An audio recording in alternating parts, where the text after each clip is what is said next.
निश्चित भाव में आज इंग्राजी नववर्ष सर्वप्रथम आपण समस्त को नववर्षर अभिनंदन। आज नवा वर्ष मु घरे आमर बड़ी लोकों संगे मिसवा सह को नवा वर्षर हार्दिक अभिनंदन जनाइली और तापर एठी आसी वृद्धाश्रम रे जो माँ मौसी माने छुआ मैंने घर विताड़ित कर रहा खाइबार असुविधा होची आसी अच्छा मुझे से पाखक आसती से पाखे शीत वस्त्र से खाइबार व्यवस्था सहित मुझे ये नवा वर्ष पालन करने स्थिर कर आसी।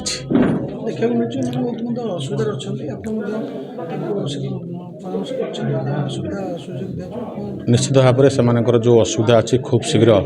से असुविधा को आम धीरे धीरे समाधान करने मुझे चेष्टा करी मो द्वारा जहाँ संभव